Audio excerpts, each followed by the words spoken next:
Hey. JK Vintage. Joel here. More record reviews. Yeah. So, we got three this week. Three this week. They're gonna be good. You're gonna be interested. I hope. I'm interested. That's not a hope. That's a fact. Starting us off. Got Classics 4. Spooky. Now, this is a solid album. Solid band. If we're gonna be honest, not sure why they're called Classics 4. I don't know if they had three other iterations of the band, and that this was the fourth and the one that hit the most, and they were just uncreative with the naming, and were like, we're Classics 4. Thought that would be funnier than it was. But this album has a lot of really great covers on it. Starting it off, we have Daydream Believer. Great song. They do a good cover of it. Don't really do much new to it, but it's a solid cover anyway. Second track is You Are My Sunshine, and the chorus is a literal cover of the You Are My Sunshine, my only sunshine, you make me happy. I'm not going to do the whole thing, but you know it. And it's an actual cover of it. However, the verses are different, and in total, it's like a 60s psych rock song. I mean, what? Crazy talk. But it's great. Number 4 on side 1 is my favorite cover they do.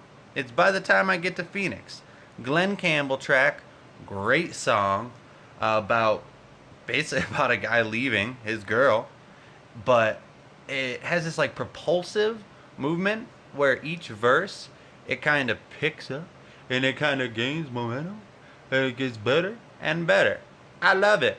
Side 2, the third track is the song Poor People, which is really cool. It's all about poor people, and it's kind of done in a very 60s feel. Jumps from like R&B to rock and back again. I likes it. I'm a big fan of it. And I mean, the last track on side 2 is the eponymously titled single, Spooky. I'm pretty sure you've heard this song. If you haven't heard this song, you need to hear this song. Go onto YouTube, type in Spooky, Classics IV, and listen to it. You're going to like it. I can guarantee that, because it's a great song. Classics 4. Well, boom. Check it out. It's going to be recent additions, new releases added in this week to the JK Vintage Record Collection. Moving on. We've got All Mod Cons. Boy, The Jam. The Jam were a original 1977 first wave punk band. Hands down the most British. Like the most British. And they weren't built like the Sex Pistols, aka the Backstreet Boys of punk, who are built, given these identities, given these clothes, told to be outlandish. No, this was a real band. They really came together, really made great music. Side 1 has a great song at number 2, To Be Someone, parentheses, didn't we have a nice time? Didn't we have a nice time? It's a nice, propulsive punk song, follows the simple 4-chord formula, great chorus on it, great song. Number 4, David Watts on side 1, is a great song about being David Watts. I don't know too much about David Watts, but I'm guessing he's a very important person in English pop culture and or political culture. Not 100% sure, but the song's solid, and I know that. The song after it, English Rose, is one of my favorite songs on the album. One of my favorite songs on the album, I'd say. Great song, propulsive drum beat. The guitars are solid. The bass line, solid. Vocals, solid. You'll like it. I'd say that's probably the song if you want to go onto the old YouTubes and check this one out. That's what I would do. Type in English Rose, followed by The Jam, and listen to it. That's what I would do. Moving on to side 2, we've got, starting out, The Butterfly Collector, which is really cool. Kind of a weird song. One of their weirder songs, I'd say. It sticks with it's very formulaic of what they do, but lyric wise, it gets a little odder. Track 3, side 2, Fly. Now this song actually starts out acoustic, which you don't hear a lot of songs from punk bands that use the acoustic, but they do, in very good form, if I do say so myself. Last 2 songs, A Bomb in Wardour Street and Down in the Tube Station at Midnight, super British songs, super duper British songs. I mean, the band's as British as you can be, and those songs are solid. Down in the Tube Station at Midnight is possibly one of my favorite songs from the band.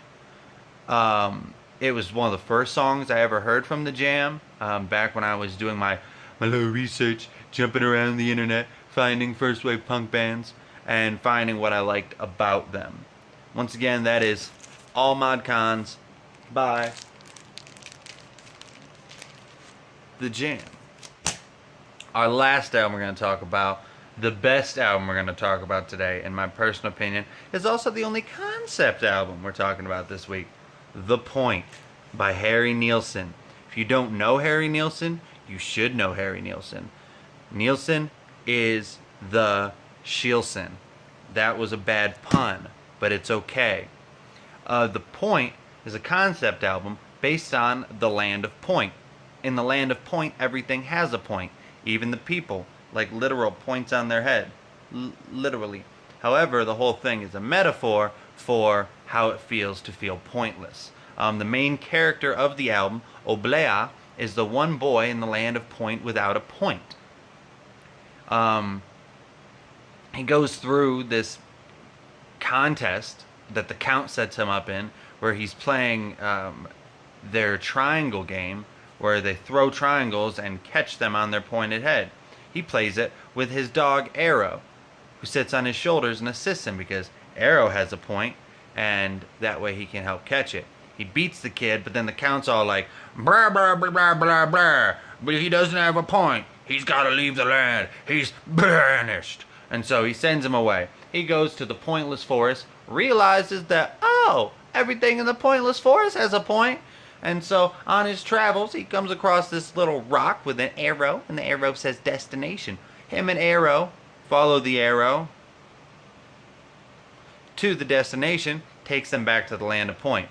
Upon getting back there, everyone's like, oh, Blair, oh my gosh, no one's even seen the land of the Pointless Forest before. This is crazy. What are you doing back here? And he's like, well, I realized that if everything in the world has a point, I must have one too. How cute. Great story. I'm not going to review any separate songs on the album because the songs separately don't really mesh. Like it's an all together. It's like if you picked a great movie and watched one scene, you're like, well, this scene's good, and then if you go back to the beginning, this scene's good. No, the whole picture is great. You need to listen to this album. It is available on YouTube to listen to the entire album. I would do that, honestly. The Point by Nilsson, I would do that, honestly. Once again, these 3 new albums are all coming out to JK Vintage this week. Check them out, pick them up. They're solid. Vinyl's solid. I'm using the word solid a lot because it's solid. Once again, check out these albums. We're going back through Classics for Spooky. Yes, listen to it. All Mod Cons by the Jam. Listen to it. The Point. Harry Nilsson. Listen to it. I'm Joel, coming at you again for JK Vintage. See ya next time. Next time. You wait. I'll be there. Congratulations.